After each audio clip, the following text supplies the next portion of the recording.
God is able, He will never fail. He is Almighty God, greater than all we see, greater than all we ask. He has done great things, lifted up, He defeated the grave, raised to life. Our God is able. In His name we overcome. For the Lord our God is able.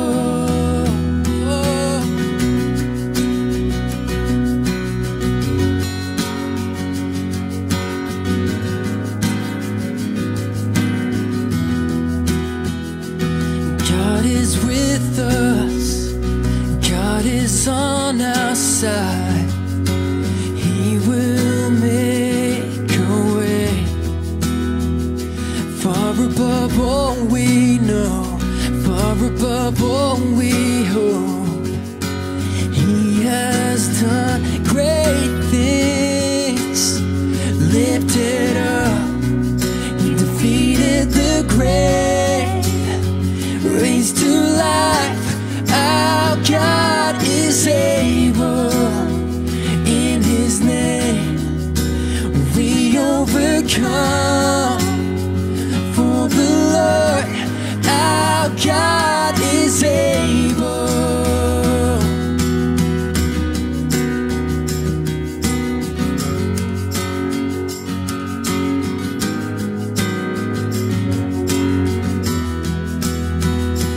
God is with us, He will go before. He will never leave us, He will never leave us. God is for us, He has open arms. He will never fail us, He will never fail us. Lifted up, He defeated the grave, raised to life. Our God is able. In His name we overcome. For the Lord our God is able. For the Lord our God is able. For the Lord our God is able.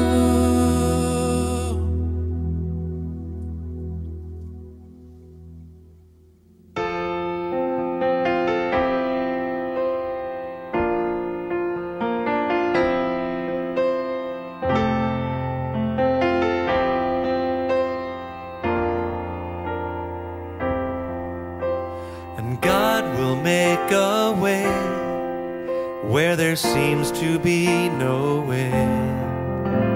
He works in ways we cannot see. He will make a way for me, and He will be my guide. Hold me closely to His side. With love and strength for each new day, He will make a way. He will make a way. God will make a way where there seems to be no way. He works in ways we cannot see. He will make a way for me, and He will be my guide. Hold me closely to His side. With love and strength for each new day, He will make a way. He will make a way. By a roadway in the wilderness He'll lead me, and rivers in the desert will I see. Heaven and earth will fade, but His word still remain, and He will do something new today. Oh, God will make a way where there seems to be no way. He works in ways we cannot see. He will make a way for me, and He will be my guide. Hold me closely to His side, with love and strength for each new day. He will make a way. He will make a way. With love and strength for each new day, He will make a way. He will make a way. Yes, He will. He will make a way for you.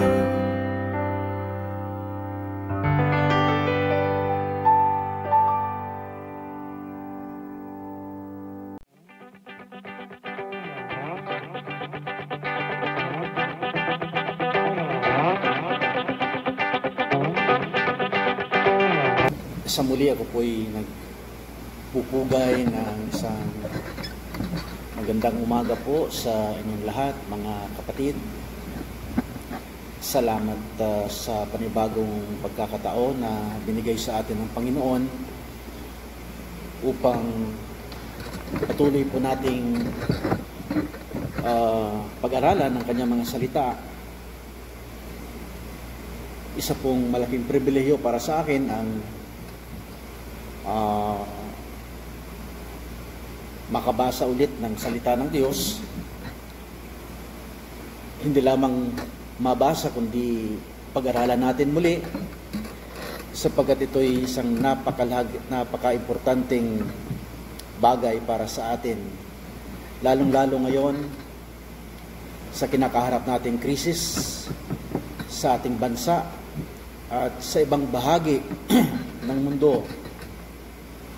Salamat sa Panginoon kasi kahit hindi po tayo nagkakita-kita personal, ay mayroon pong pagkakataon na marinig ninyo ang aking recorded na mensahe para sa inyo, aking mga kapatiran dito sa Christian Hope Presbyterian Church. At salamat sa Panginoon dahil andyan lagi kayo at patuloy kayo na alerto lagi sa salita ng Diyos. At alam ko na ang pagpapala ng Panginoon ay nasa atin at natitiyak ko na ang krisis na ito ay malalagpasan din natin ayon sa plano at sa kalooban, sa habag at biyaya ng ating Panginoong Diyos. Magsisimula po tayo sa ating pag-aaral ngayong umaga. Alam po ninyo mga kapatid, in the event of national disaster or catastrophe, what does the Christian do? What should his attitude be? Ito yung nabukong katanungan sa aking sarili na gusto ko pong i-share sa inyo, sapagkat napakahalaga po na atin pong maunawaan kung saan tayo, atin pong maunawaan kung ano ang ating ginagawa, kung ano po ang ating reaksyon sa mga pangyayari sa ating buhay sa oras ng krisis na ito na dumating sa ating bansa, na lahat po tayo ay apektado. Ulitin ko po ang aking katanungan, in the event of national catastrophe or disaster, what does the Christian do? What should his attitude be? Which way would he turn? Napakahalaga po mga katanungan, kapagkat alam ko po ng katanungan ito ay makikita at atin pong makikita ang ating sarili kung ano tayo bilang isang Kristiyano at kung ano ang ating gagawin at kung ano ang ating paninindigan sa mga krisis na dumarating sa ating buhay. Alam po niyo mga kapatid, the Bible says that all who want to live a godly life in Christ Jesus will be persecuted. 2 Timothy chapter 3 verse 12. At doon sa Luke chapter 21 verse 12, ay meron din pong katulad ditong paalala ng ating Panginoon. Sabi po niya, Jesus said that as the time of His return draws nigh, they will lay hands on you and persecute you. Ito yung pangaral ng ating Panginoon sa kanyang mga disipulo.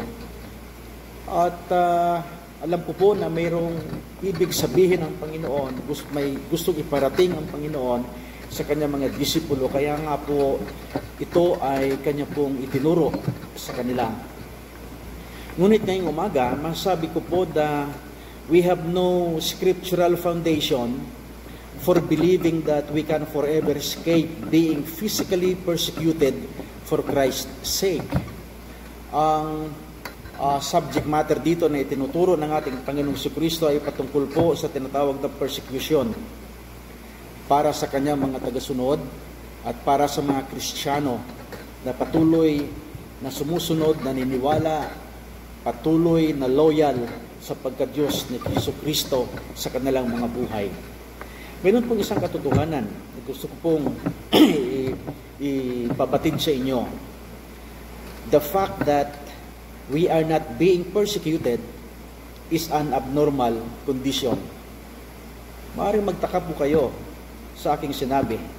Isang katotohanan po kapag ang mga Kristiyano, kapag ang mga tagasunod ng ating Panginoong Jesucristo ay hindi nakakaranas ng persecution, yaon po ay tinatawag nating abnormal na kondisyon. Bakit ko naman nasabing abnormal na kondisyon? Maganda nga yung hindi nagkakaroon ng eksperyensya patungkol sa persecution. Bakit nasabi ng inyong pastor na abnormal na kondisyon kapag hindi tayo nakaranas ng tinatawag na persecution? Alam po niyo mga kapatid, ganito po ang kasagutan. The normal condition for Christians is that they should suffer persecution. Ulitin ko po, the normal condition for Christians is that they should suffer persecution. Is that they should suffer disaster, famine, fear, etc., etc. Bakit ko po nasabi ito? Sapagkat ito yung paalala sa 2 Timoteo chapter 3 verse 12, at ito rin po yung paalala ng ating Panginoon sa Lucas Kapitulo 21, versikulo 12. So this is a question to be seriously pondered. Ito yung katanungan na dapat po nating pag-isipan ng mabuti. Kung ang persecution ay dumating, what would you and I do? Kapag ang persecution ay dumating sa ating buhay, ano po ang inyong gagawin at ano rin po ang aking gagawin? And for the most part, we would do no more, no less than we are doing right now. Maring ang iba sa atin, or some of us, who shout the loudest about our faith, would surrender soonest. Maraming mga tao, wala pang persecution, ay napaka-vocal sa kanilang pananampalataya. Pero kapag dumating yung panahong yaon patungkol sa persecution, siguro sila rin po ay maduduwag at sila ay susuko. Maraming mga tao ang nagyayabang ng kanilang pagiging matapang patungkol sa kanilang pananampalataya. Ngunit darating yung panahon na sila ay magiging duwag. Many who boast of being courageous would be the most cowardly. Bakit ko po nasabi ito? Sapagkat ito ay experience po ni Apostol Pedro. Many like Peter who say, though all others deny Christ, yet I will never deny Him. Ito po ang sabi ni Apostol Pedro nung hindi pa siya nakakaranas ng persecution, nung hindi pa pinapako ang ating Panginoong Jesucristo doon sa krus ng Kalbaryo. Though all others deny Christ, yet I will never deny Him, and would be the first to warm their hands at the campfires of the enemy. Napakatapang niya, ngunit nung dumating ang pagkakataong yaon na hinuli ang ating Panginoong Jesucristo, dinakip, ipinako doon sa krus ng Kalbaryo, siya ang kauna-unahang disipulo ni Kristo Jesus na pumunta doon sa campfire ng kaaway at nagpapainit ng kanyang lalamig na kamay doon sa apoy. In speaking of the last times, nagbigay po ng warning ang ating Panginoon. Sabi po ng ating Panginoong Jesucristo, "Then you will be handed over to be persecuted and put to death, and you will be hated by all nations because of me." Matthew chapter 24, verse 9. At sabi pa ng ating Panginoong Jesucristo, "Because of the increase of wickedness, the love of most will grow cold." Matthew chapter 24, verse 12.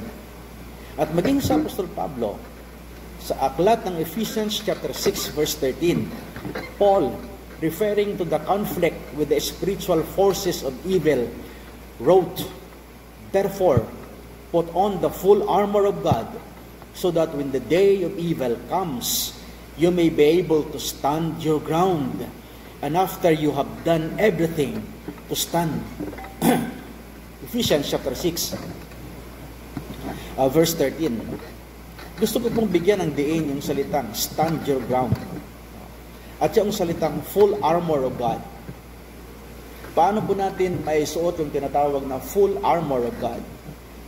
At sa umaga pong ito mga kapatid, magbibigay po ako ng 3 bahagi o 3 puntos sa ating pag-aaral upang ating masabi talaga yung sinasabi ni Apostol Pablo, "Therefore put on the full armor of God, so that when the day of evil comes, you may be able to stand your ground." Una sa lahat, ang gusto ko pong ibahagi sa inyo mga kapatid ay ganito. Kung gusto po nating maranasan yung sinasabi ni Apostol Pablo na nagsasabing, "Therefore put on the full armor of God." Paano? Number 1, we must make sure of our relationship to God. We must make sure of our relationship to God. Kinakailangan na matiyak natin na mayroon tayong relasyon sa ating Panginoong Diyos. Natatandaan ko po yung sinabi ni Propeta Amos. And as Amos the prophet saw the day of judgment fast approaching for Israel, nagbigay po siya ng babala o nagbigay po siya ng warning sa mga taga-Israel to prepare to meet God. In Amos chapter 4 verse 12. And the word preparedness should be a key word for everyone. Yung salitang preparedness, yung salitang pagiging handa, ay dapat yon ang susi na salita para sa ating lahat ng mga anak ng Diyos. Ngunit isang bagay ang aking napapansin mga kapatid. It is strange that we prepare for everything. Mahilig tayo na maghanda sa lahat ng bagay, sa lahat ng pangyayari, sa lahat ng pagkakataon, except meeting God. Yun po yung nakakalungkot. Pinaghahandaan natin ng ibang mga bagay, ang maraming mga bagay, except yung panahon na ating makakatagpo ang Diyos. For example, we prepare for marriage and for a career.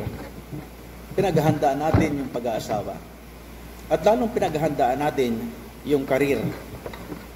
We prepare for athletic contest.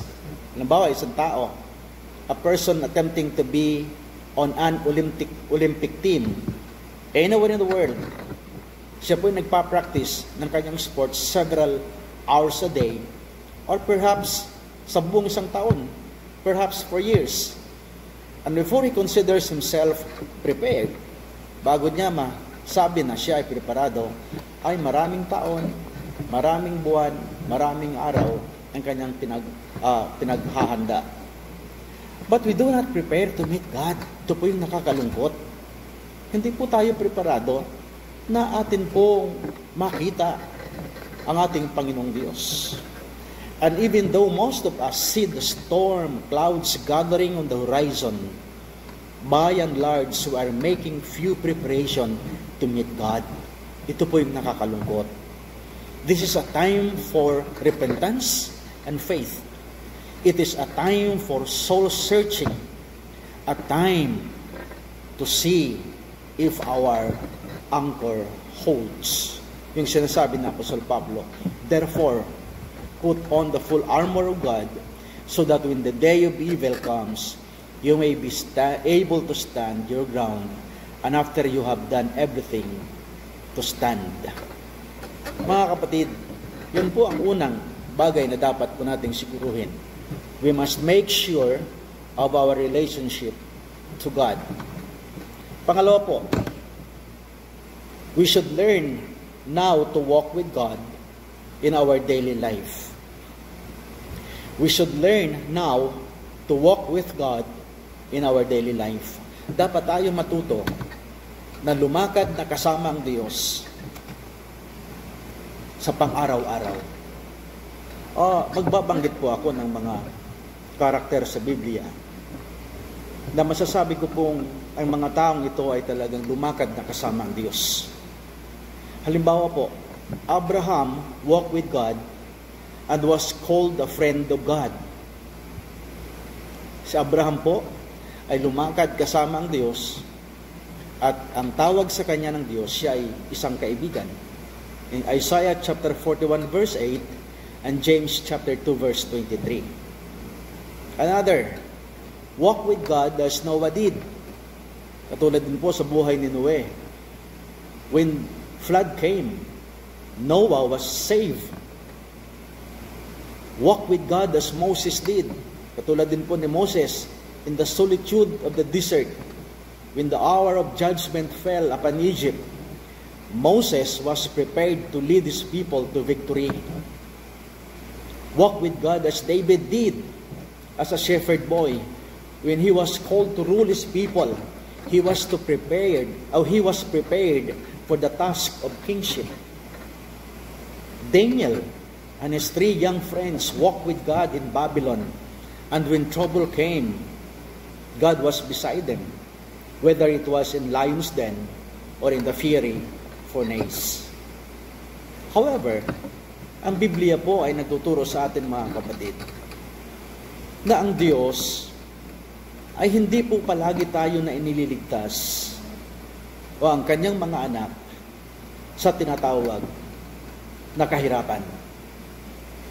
The Bible teaches that God does not always deliver His saints from adversity. Maaaring magtanong kayo, Pastor, paano po yan? Pwede po bang pakaliwanag? Liliwanagin ko po. As we have seen a careful reading of Hebrews chapter 11, alam ko po na palagi ninyong nababasa ang Hebrews chapter 11.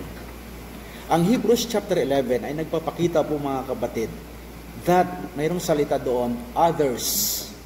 Yung salitang others were just as faithful as Abraham, Moses, Daniel, or David. They too walk with God. Itong si Abraham, itong si Moses, itong si Daniel, at itong si David, sila rin ay lumakad na kasama ang Diyos, but they perish. Sila rin ay napahamak. Sila rin ay nangamatay. So God has not promised to deliver us from trouble. Yun po yung isang katotohanan. Kaya pag nakarinig kayo ng isang pangaral na sinasabi na tayo'y ililigtas ng Diyos sa lahat ng kaguluhan at sa lahat ng kahirapan, hindi po yan totoo.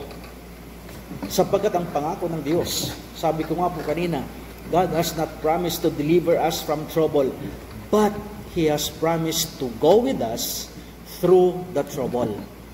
Ang pangako ng Diyos ay ganito. Ang kanyang pangako ay sasamahan niya tayo doon sa tinatawag na kahirapan at kaguluhan ng buhay. Hindi po niya pinangako na tayo'y ililigtas lagi.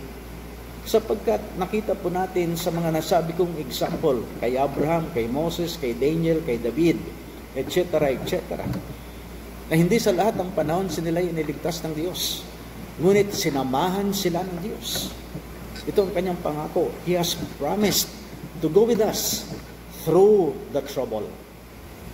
Naalala ko yung isang kabataan, si Stephen. Stephen was a young man.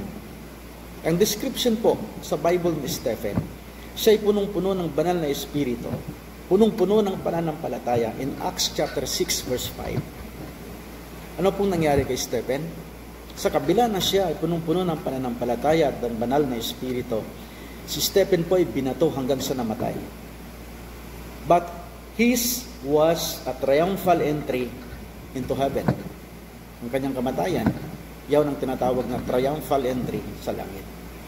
If you are not strengthening the inner man now by daily walking with God, kapag dumating po ang mga krisis sa ating buhay, when a crisis comes, you will quake with fear and give in. Ikaw ay matatakot at ikaw ay susuko. Having no strength to stand up for Christ. Kaya napakahalaga po na tayo ay lumalakad na kasama ng Diyos. At ang pangatlo po mga kapatid, dito po ako magwawakas sa maiksing pag-aaral natin kung ano ang sinasabi ng Diyos, kung anong tinuturo niya sa atin bilang mga Kristiyano. Pangatlo, we need to fortify ourselves in prayer. Ulitin ko po, we need to fortify ourselves in prayer. Alam po ninyo, the Bible referring to the evil day says, pray in the Spirit on all occasions with all kinds of prayers and requests. Ephesians chapter 6 verse 18. Ulitin ko po, pray in the Spirit on all occasions with all kinds of prayers and requests. If we are to stand uncompromisingly for Christ, when a national crisis comes, we must rediscover the power of prayer. Mga kapatid, bilang isang Kristiyano, dapat po nating ipakita yung ating pagiging matatag, uncompromisingly na kalagayan kay Kristo kapag dumating yung tinatawag na national crisis. Sa ating kapanahonan ngayon,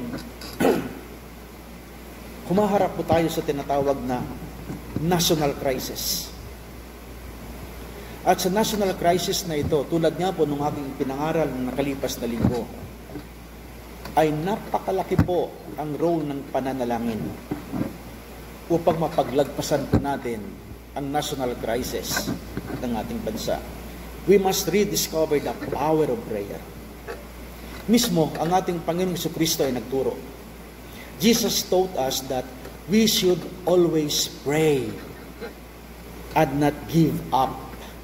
In Luke chapter 18 verse 1. Sa ibang mga mananampalataya to, sa ibang mga Kristiyano, ang kanilang sinasabi lagi ay dapat tayong manalangin. Pero kulang po yung Luke chapter 18 verse 1. Kapag ating pinutol doon, hindi po natin mabubuo yung isang sentence.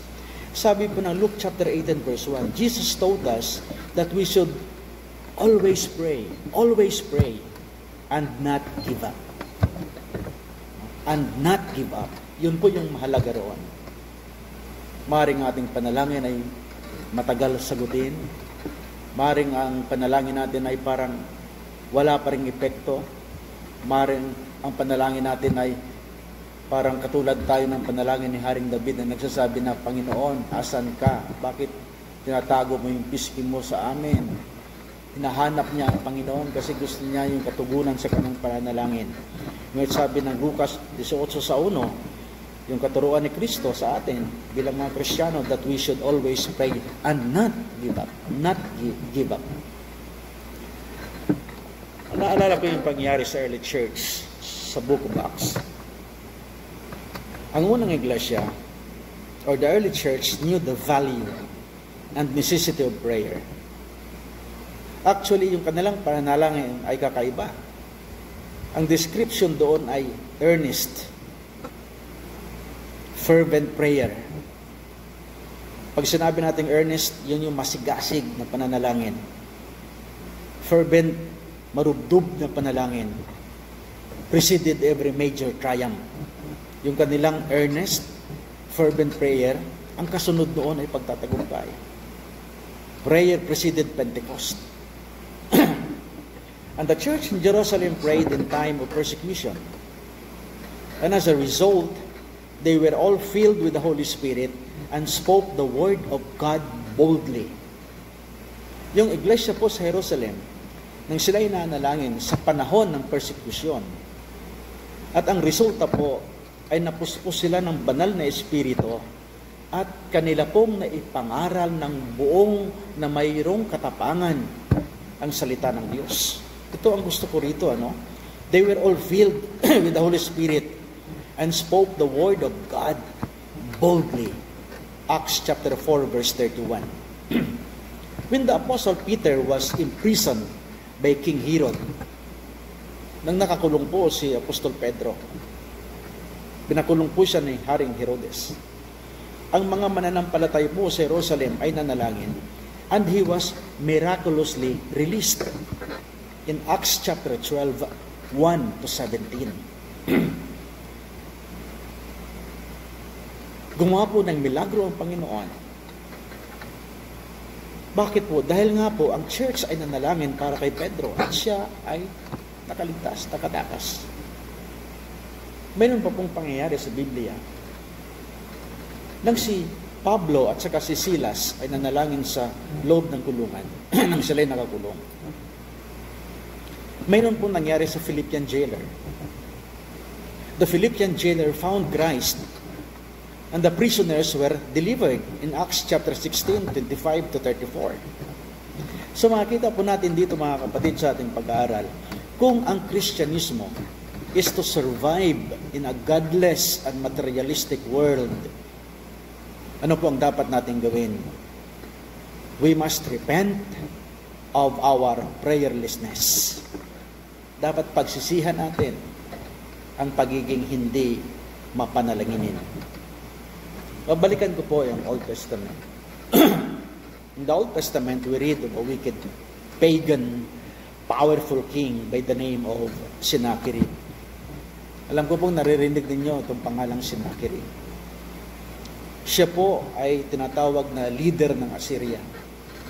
And this Assyrian leader had made his boastful announcement that he would by force subdue God's people and possess their lands.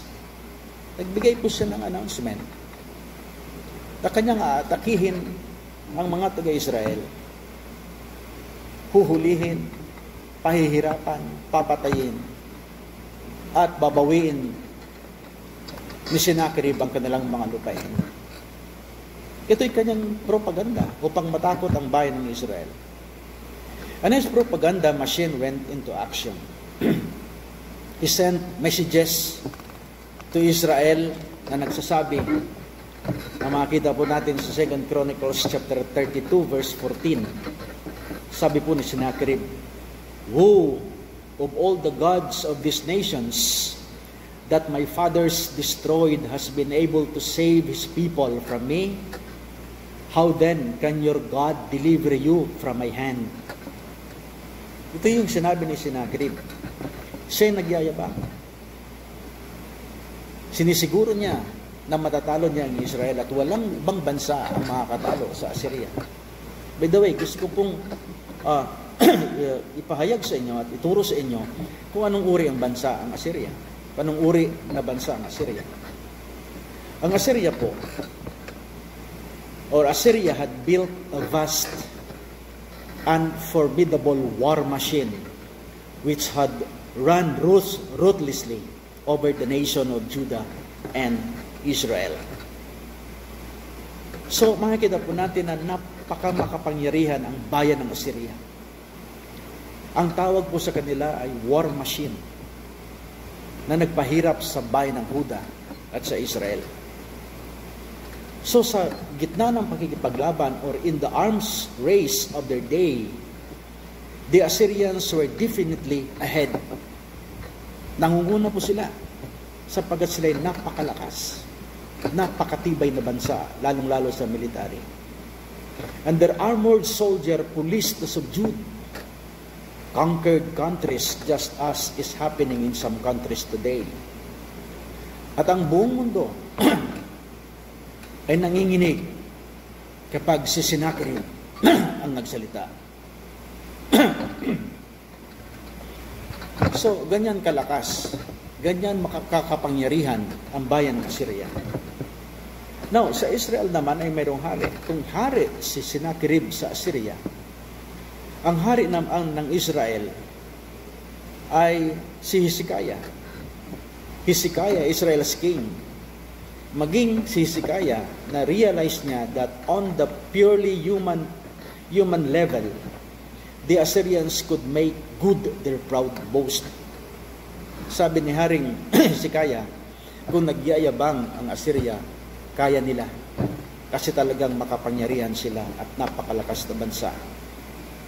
Sabi ni Hezekiah, they were superior in manpower and arms. Sabi niya, walang bansa ang pwedeng sumagupa sa bayan ng Assyria. No nation had been able to withstand them. And Hezekiah knew full well that without God's help, his people would be wiped off the face of the earth.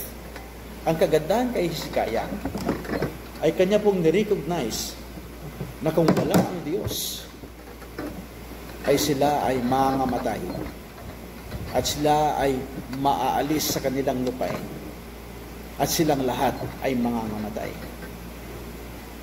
Kinilala niya na ang Diyos ang kanilang kailangan sa oras ng pakikipaghamok na ito. So ang ginawa ni Hezekiah, siya'y nagtiwala sa Diyos. He trusted in God implicitly, and his secret weapon was prayer. Ito yung tinatawag na national crisis ng Israel. Hindi nila kaya ang kaaway. Sobrang lakas ng kaaway.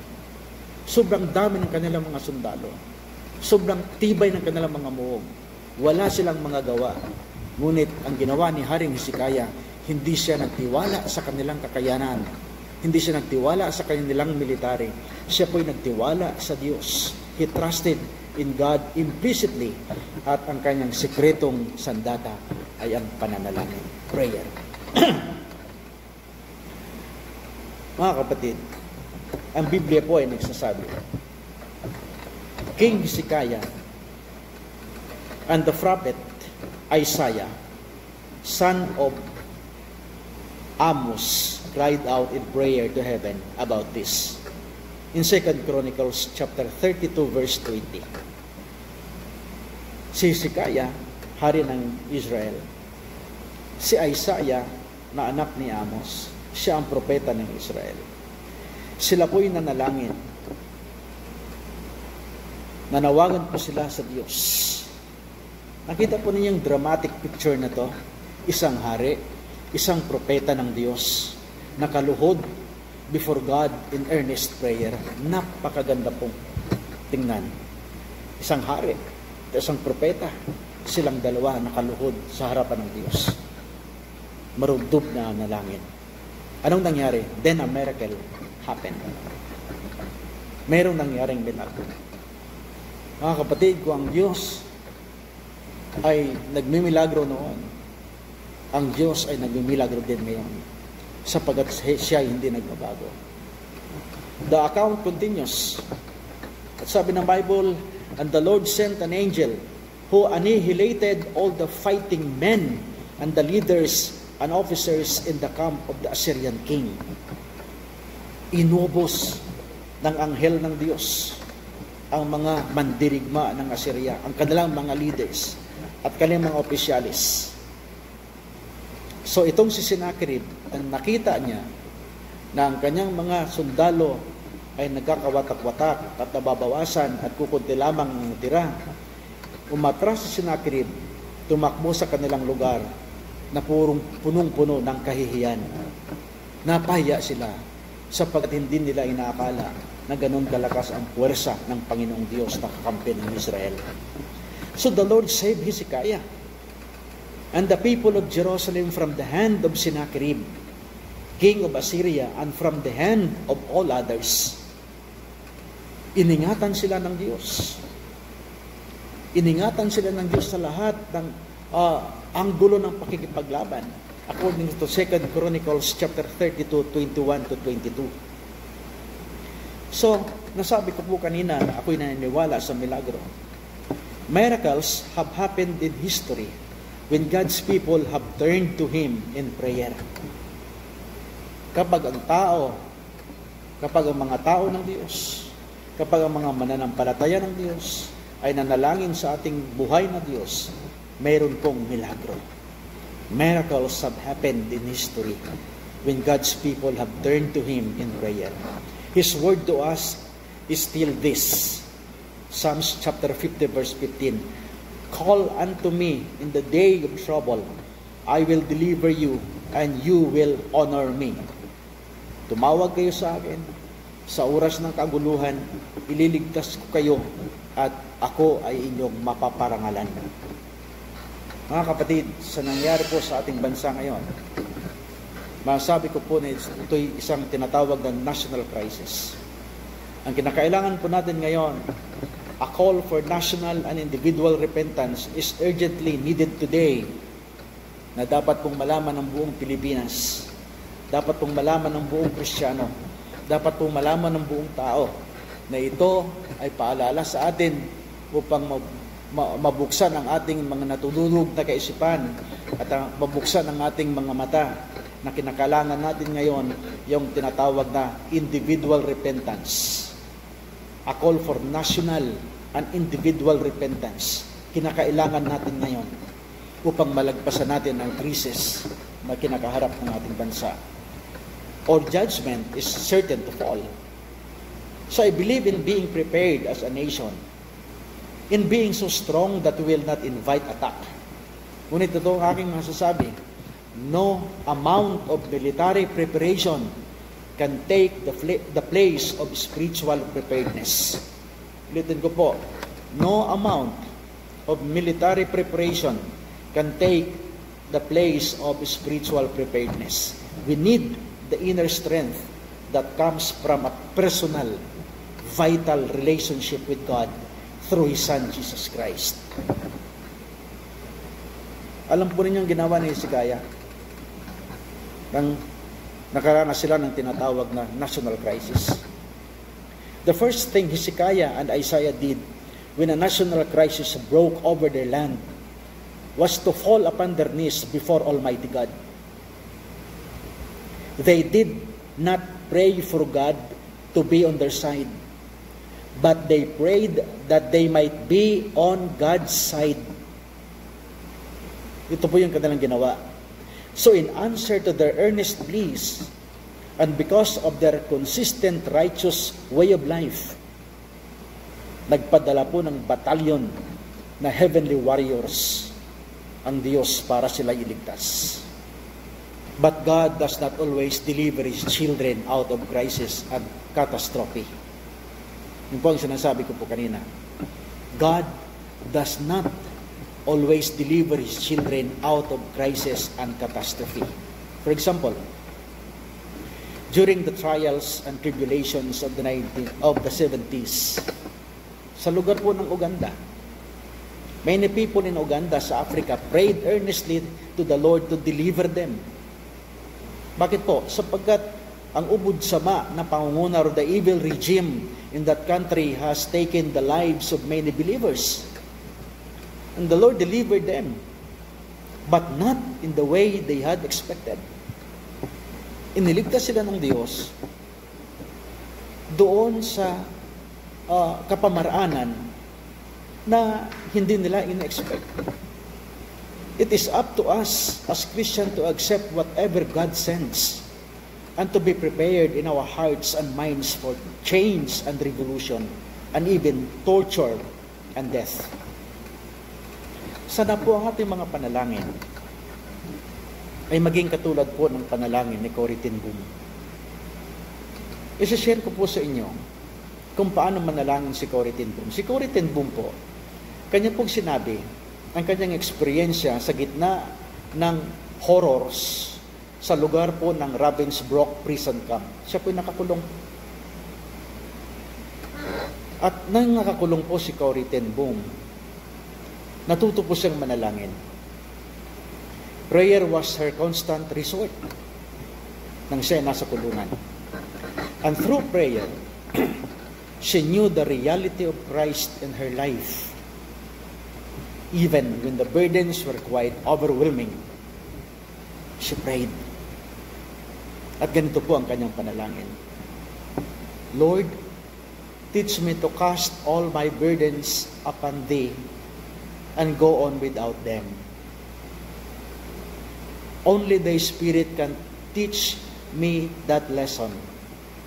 And give me Thy Spirit, O Lord, and I shall have faith, and such faith that I shall no longer carry a load of care. Napakagandang panalangin. Sana po mga kapatid,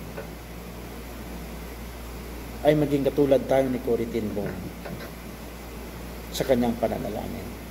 Lord, teach me to cast all Thy burdens upon Thee and go on without them.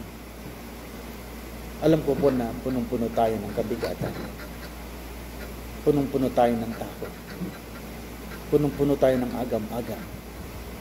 Walang katiyakan. Hayaan po natin mga kapatid, ng mga bagay na ito ay ating iwan sa paanan ng krus ni Kristo Jesus. At sabihin natin sa Kanya, Panginoon, hindi na po namin kayang kargahin to. At gusto po namin na magpatuloy sa paglalakad na wala ang mga kabigatan na ito. Only Thy Spirit can teach us that lesson. Kagaya po ng experience ni Corrie ten Boom. At ang last phrase ng kanyang panalangin ay nagsasabi, Give me Thy Spirit, O Lord, and I shall have faith, and such faith that I shall no longer carry a load of care. Sana po itong ating mga panalangin ngayon sa oras ng krisis sa ating bayan, sa oras ng kahirapan na ating pong nararanasan, sa oras ng panganib na ating pong kinakaharap. Lahat po ng kabigatan mayroon tayo. Ay isang guni natin sa Diyos at sabihin natin sa Kanyang Panginoon, iiwan po namin ito sa iyo. Palitan niyo po ng kapayapaan, ng pananampalataya at pag-asa at katuwasayan sapagkat ikaw ang aming kasama. In Jesus' name. Amen. Maraming salamat po sa inyong mga panahon sa pagpakikinig ng salita ng Diyos, mga kapatid.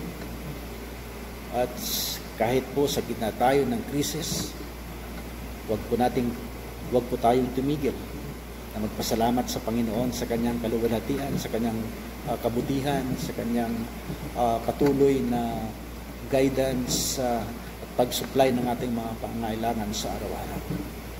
Pagpalain po tayo ng Panginoon at mabuhay po tayo bilang mga anak ng Diyos. Salamat po.